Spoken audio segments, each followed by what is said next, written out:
Wonderful. Thank you so much, Hannah. I'm thrilled to be introducing our speaker today, who I met a couple years ago at a conference, and we quickly realized we were negotiation and gender kindred spirits. And so I'm so glad that she's part of our speaker series, Dr. Elizabeth Corredor, who is presenting her talk today, Feminist Action at the Negotiation Table, 2010 to 2016 Colombian Peace Talks. So Elizabeth is a visiting assistant professor of political science at Bryn Mawr College. Her research interests include feminist international relations and comparative politics, with a focus on peace negotiations and agreements, gender mainstreaming, and Latin America. Her book manuscript is currently under review and argues that to better understand the gendering of peace negotiations and agreements at large, we must not only look at how many and which women are at the table, but also at the gendered and spatial logics of peace negotiations. See how she fits perfectly into the arc of our series. Using the 2010 to 2016 Colombian peace process as a case study, her framework traces the efforts, locations, and gendered logics of women, LGBTQ plus groups, and those at the negotiation table, uncovering to unearth the ways in which women's and LGBTQ plus groups' agendas were accepted, co-opted, and or resisted within the negotiations and the final agreement. Professor Corredor received her PhD from Rutgers University in political science in 2021. She holds a master's in Latin American studies from the University of Chicago and a certificate in women and gender studies from Rutgers University. She's also the recipient of the 2022 American Political Science Association's Best Dissertation Award in Women, Gender, and Politics. And she's been published in the Science Journal of Women in Culture and Society, Latin American Politics and Society, and International Negotiation Journal of Theory and Practice. So as is our standard, she will speak for about 50 minutes, and then we'll have the 25 minutes for Q&A. As always, please wait for the end of the talk for your questions. Those in the room, raise your hand, we'll bring you the mic. Those on Zoom, pop your questions in the Q&A, and Elizabeth Good will be handling the Q&A and reading your questions aloud for you. As always, please keep the questions on topic, brief, and posed in the form of a question. So with that, it is my pleasure to introduce Elizabeth.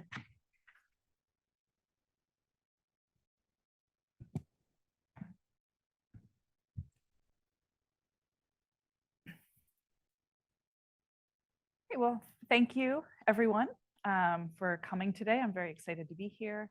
And thank you. My presentation is Feminist Action at the Negotiation Table, an examination into Colombia's 2010 and 2016 peace talks. As you may or may not know, in 2010, then President Santos initiated peace talks with the FARC, which is the longest standing guerrilla group in Colombia at the time. And what was very impressive about this agreement was that they were actually able to get to the table and negotiate. These are two groups that had been at war for over 50 years and over the decades had tried numerous times to get to that table and had failed repeatedly. So it was a very historic moment for Colombia. But what was also very historic about it was the level of gender inclusion and the level of inclusion of women and LGBT groups into this process. What we found is that women were involved at every stage of the process, from the beginning, from the secret negotiations up until the signing of the peace agreement. There were women negotiators on both sides of the table. There was an inclusion of a bipartisan gender subcommission where women worked together to draft a gender perspective, which in the end resulted in 122 measures referencing women, gender, and LGBT groups in the final peace agreement.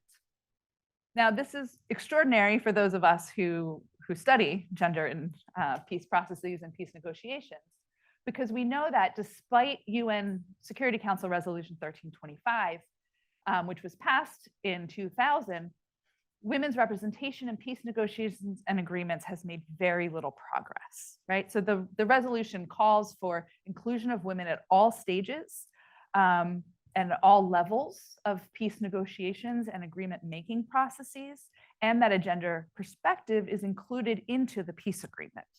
but we know that this actually rarely happens. So there's been a lot of different studies that have come up, and we know that even if we look at 2015 to 2019, a period where there was an increase of representation, we still are only getting 14% of negotiators were women, only 11% of media were women, and only 7% of signatories were women. And these numbers indicate just a very slight increase from when we look at those numbers going all the way back to 1992. So what this says is that the Security Council resolution doesn't seem to be making much headway in this area. We also know that since 1990, only 20% of peace agreements contain references to women, girls, and gender.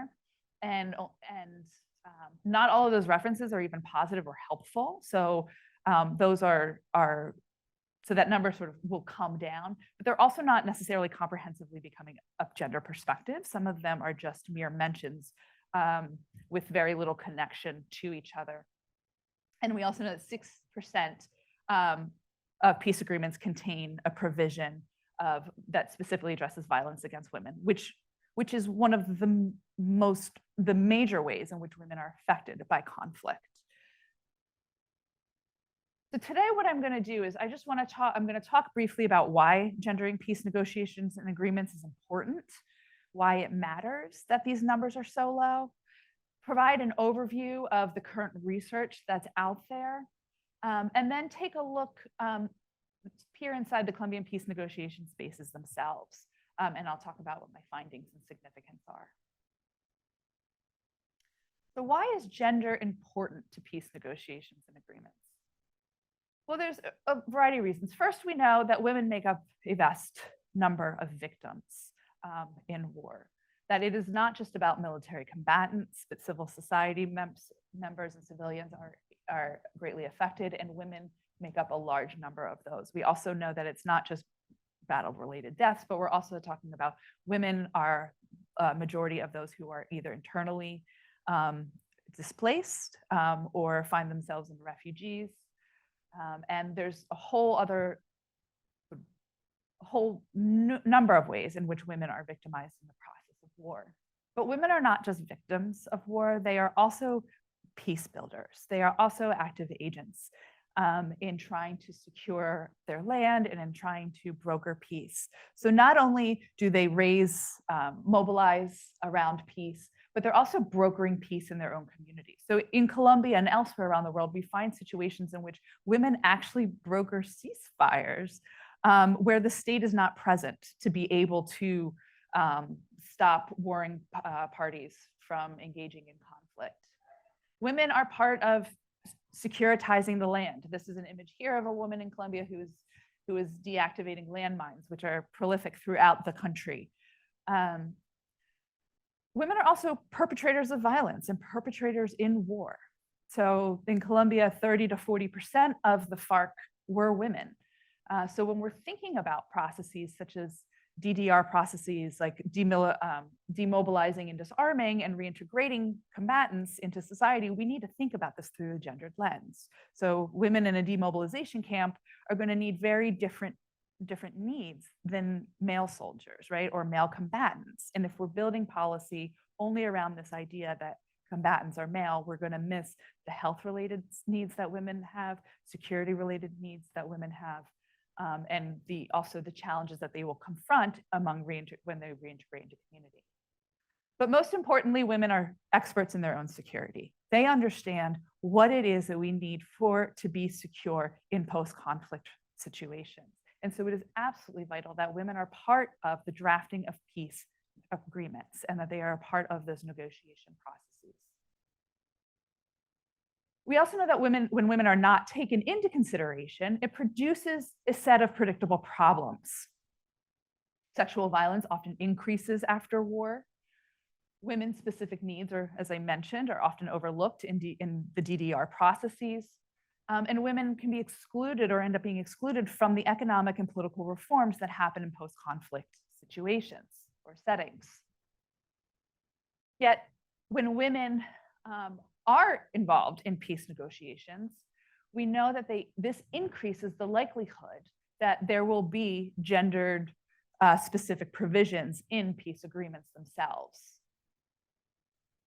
Women participating in peace processes from sort of emerging studies that are showing that this increases the quality and the durability of peace. Women's participation also has positive effects on gender equality in post-conflict settings. We see greater levels of women's representation and also greater levels of legislation addressing women-related needs. We also see that higher levels of gender equality are associated with lower propensity for conflict. And so this is very important when we think about, okay, in a post-conflict setting, in order to keep from war from returning or a return of conflict, we know that having gender equality in there can be one of those areas that can help serve in keeping peace.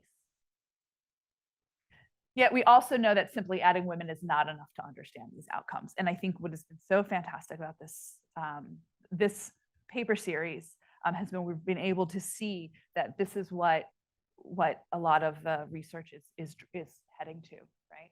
So Miriam Anderson presented in the beginning and talking about the way in which women's mobilizations and networks with international government organizations and women's civil society, those have the greater women's participation is in society will have the more likelihood there is that women will be represented in peace agreements.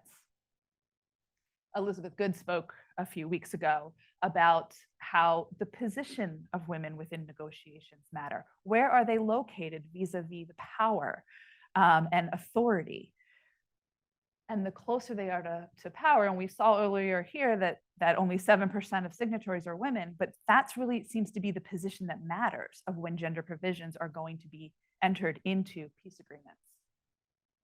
Also, which women matter.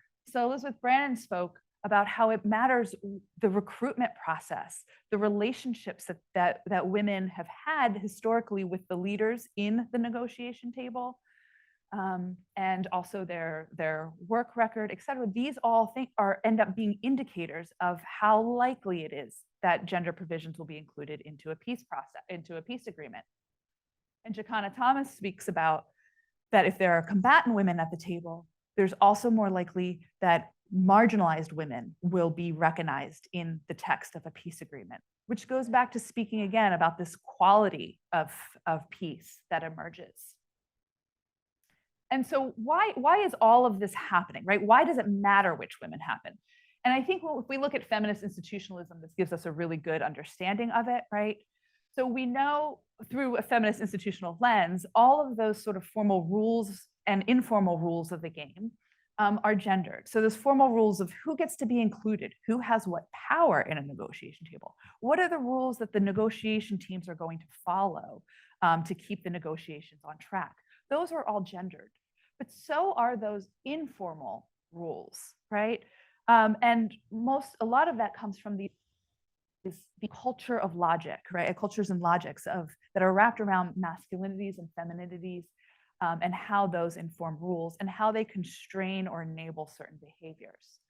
And we know that gender norms are often silent and they're unspoken. They're harder to uncover, but they are fundamental to those decisions that are being made in there, in this space. And why it's so fundamental in peace negotiations specifically is that war and peace are heavily masculine areas, right? So militarism and masculinities, they govern war and peace spaces. And so if we look at this as Alex has shown, that peacemaking spaces themselves, they have hierarchies of gender embedded within them. Militarized and masculine logics inform who gets to participate, what issues get acknowledged, what gets prioritized in peacemaking spaces. So again, who gets to be at the table, right? What actors are deemed to be the most legitimate negotiators? Who are going to be taken the most seriously as negotiators or be the most effective? And those are very gendered questions. What issues get deemed as legitimate, right? What counts as conflict in this? You know, is it what types of violence get looked at? In McAuliffe's piece, we also see which actors are deemed worthy of consideration to be represented in the peace agreement itself. Who's going to get those resources and attention in post-conflict settings? So this work speaks very much to the work sort of and where I'm hoping to take in my book project, which kind of asks these questions and thinks about the gendered logics, those gendered norms within the negotiation table, but looks at it all the way from beginning to the end. And today I'm going to focus just on one piece of that. But what I'm most interested in, and what the driving question of my book is, how did the gendered and spatial logics influence the 2010 and 2016 Colombian peace process? So I borrow this idea of gendered and spatial logics from Laura Shepard, who, with her work on gender and UN peacekeeping, and where she speaks about how the logics of gender and space organize how we think about power, authority, and legitimacy in world politics. So I conduct a gender analysis where I trace the efforts, the locations, and the gendered logics of the negotiation table from start to finish.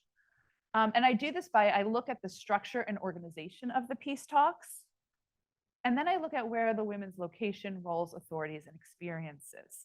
Now, throughout the 6 years, this changes sort of constantly. The way I've sort of gathered this information, how I was able to sort of peer into this really highly secretive, sort of off-limit space. Well, I began with conducting interviews. I conducted 29 interviews in Spanish and English, with several of those interviews were with members of the negotiation table themselves, including President Juan Manuel Santos, who led the peace process and who later received the Nobel Peace Prize for his work on it. And I also looked at traditional and social media. I looked at government reports. There were, particularly in the early years, a tremendous amount of information that was accessible. And so I was able to comb through those. And since then, even though some of that change with the changing of administrations, that some of that data has come and gone, but the National University of Colombia, as well as the Commission for Historical Memory, they've really been able to preserve and create like massive sort of databases and archives of what happened. Civil society reports have also been really important. So Colombia has very strong civil society organizations, and particularly women who've been mobilizing for decades around peace, were able to produce a lot of information, and then reports that came directly from the negotiation table themselves. To give just a little bit of background before I lead up to the part that I'm going to speak about, in my book project, I look at them sort of this process within, it was 6 years, and I look at it from within like a 2-year periods. The first 2 years were done secretly. Now, there were women involved from the very beginning at both sides. And when I mean from the very beginning, I mean like literally when it was Santos, an intermediary, and 1 or 2 people in the FARC, there were women present. There were women present in those discussions as those secret communications were moving along. And then when they met for the first few times, there were women present. Yet none of the women throughout the 2010 to 2012 secret negotiations were women representing women. And this is fine, right? Like, this is not a slight on the women who were there, but it reminds us that it's not just about women being present, but it's also making sure that it's women who understand the gendered nature of war and peace, and who understand what a gender perspective or what gendered related needs need to be included. During this process, the 2 teams negotiated a roadmap, right? They had rules about how they were going to conduct the negotiations and what they were going to talk about. So they came up with 6 pieces that they were going to discuss. And this was to keep the negotiations on track and from getting to, going off the rails. So nothing that was involved in this agreement could be brought in new. Like, so if it wasn't included here, it couldn't be brought into when the negotiations became formal.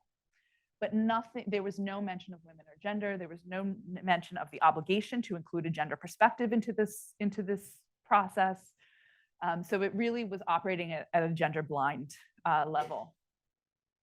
The first 2 years of the formal negotiations between 2012 and 2014, the government did not have any female negotiators. So there were women that had been involved in the secret negotiations, but they were in support roles. They did not move into any formal negotiation roles with any negotiation power.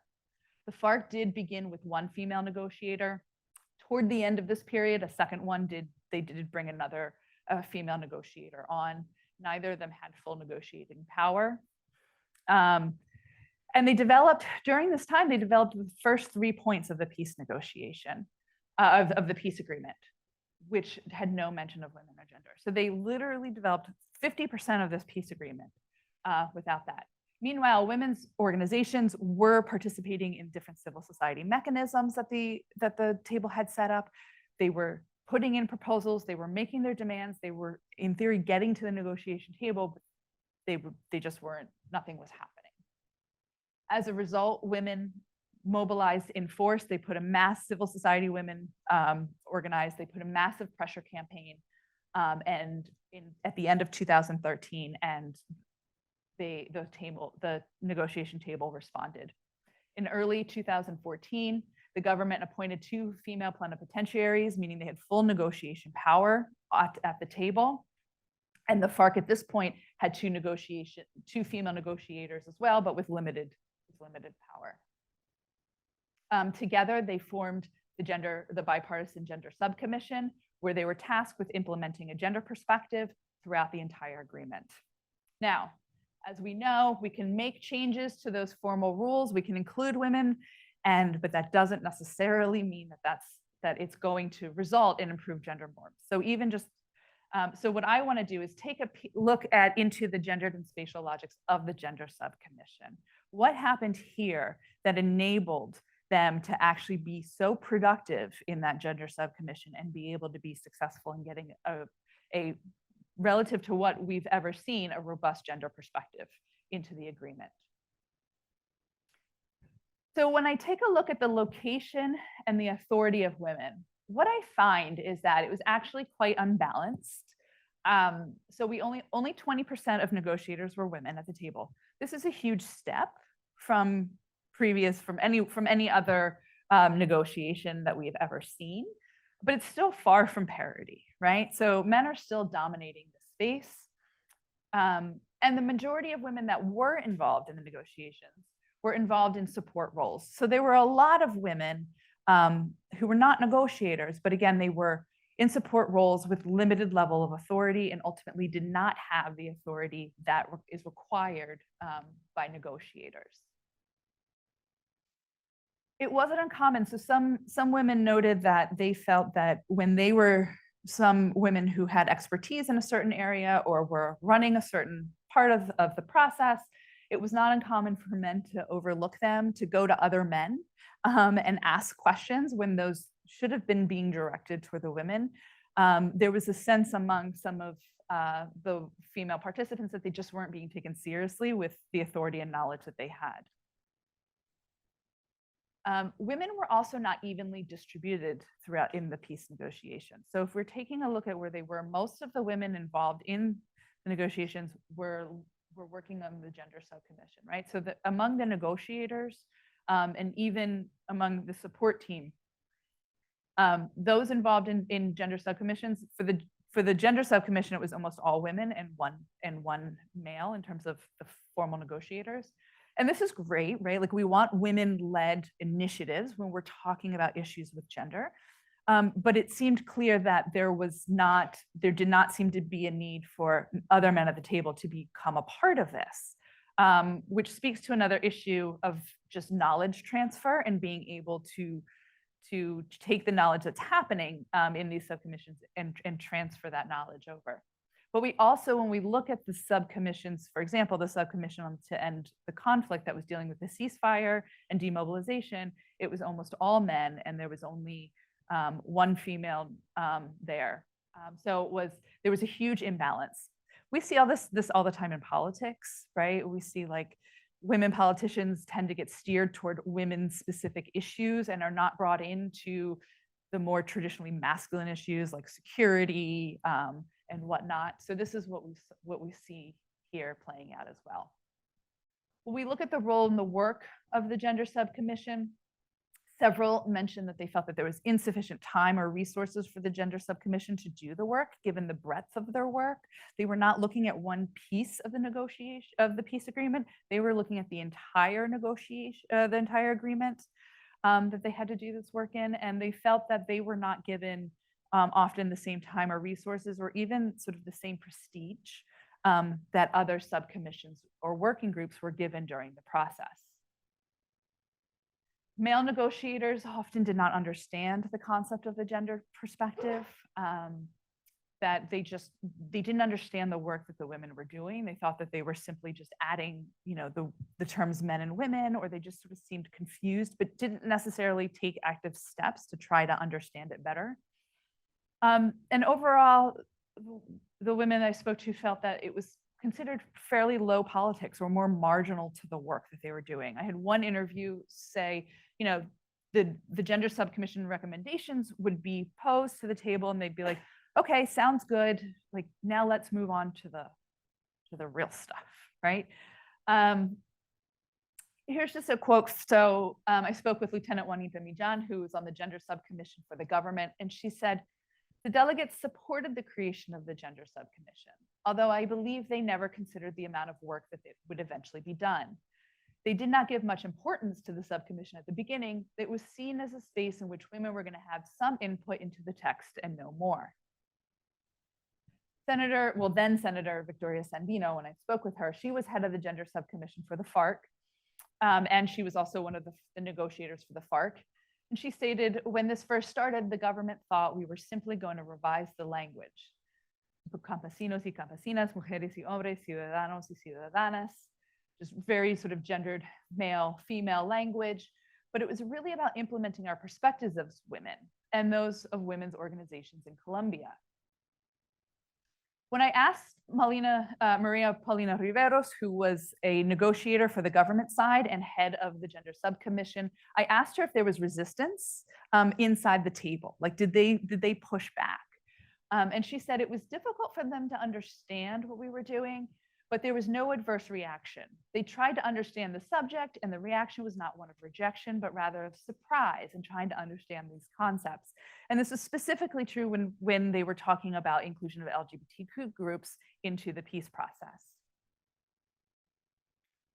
So overall, when I take a look at everything that I had pulled together, what I found was that women were sidelined inside the negotiations, and that it was, as we see very often, women's issues are seen as low politics, not as the high priority at the moment.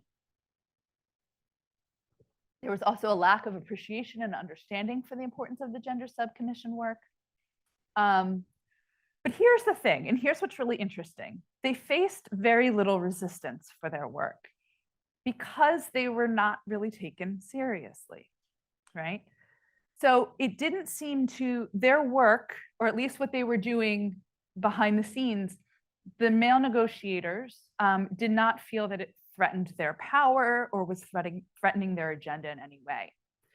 So much so that they actually didn't predict that there would be a civil society backlash to the gender perspective, which when the peace agreement was approved and it was put out to the public for a national referendum, there was actually a big backlash that occurred to the inclusion of gender, to the inclusion of the word gender, and to the inclusion of LGBTQ communities to it. And so it faced tremendous resistance in the public. But it just sort of seemed like this was never, and nobody really anticipated that. I mean, even the women's groups didn't anticipate it, but nonetheless, there was no sort of concern happening, not because it was, this is the right thing to do, and we think that the country is ready for this, but rather they just really weren't paying attention. And so in a way, their sort of status of being a low priority gave them the freedom to develop a very robust gender perspective, right? They were really able to go in and do a ton of work to expand it to include LGBTQ communities with facing very little resistance. There was no one looking over their shoulder. There was no one micromanaging the process. There was no one sort of saying, oh, wait, this feels like a little too much. It was just thought that they were just making some cosmetic changes to the language.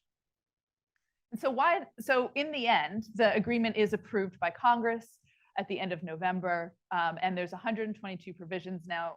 This number sort of changes. This is from GPAS, which is a nonprofit or NGO in Colombia. I think the Kroc Center at Notre Dame has like 130 provisions that they're tracking its implementation on.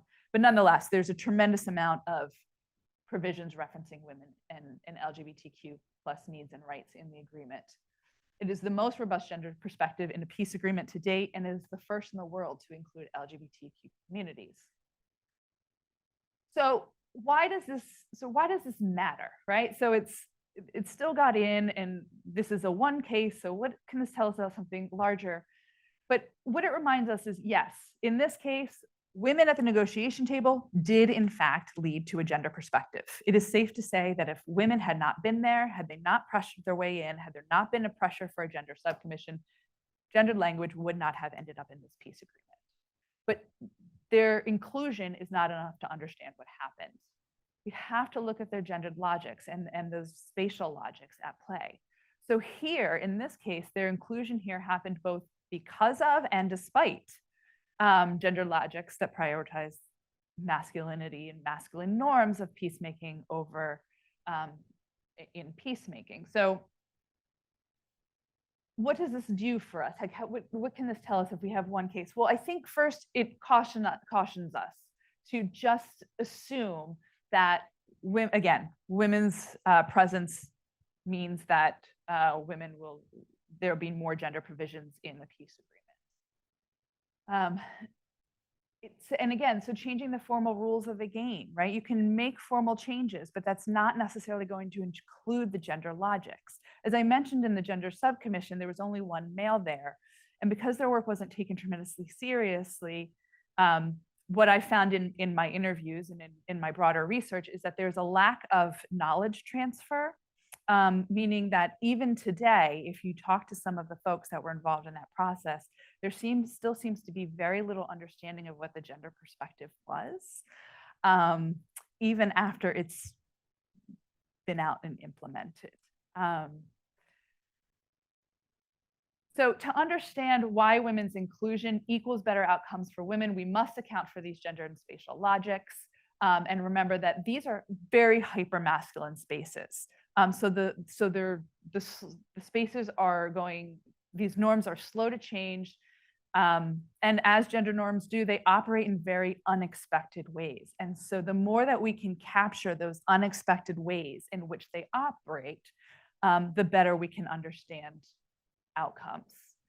So my call is for more attention to those informal gender norms, like where and when we can. I just wanted to show this, end on this. I was doing a Google search and looking for a picture of the negotiation table or something, and I came across this, and I was like, well, this is exactly what we see. It's sort of a visual representation of what we see. Yes, the women are included. These are the first two initial female negotiators for the government, and there's Victoria Sandino over there on the side for the FARC. And as we can see, they're not only in the back, but they're in the back and sort of off to the side. And I thought that it was a sort of a good representation to sort of see how this, see how it works. So I will end there with questions and comments.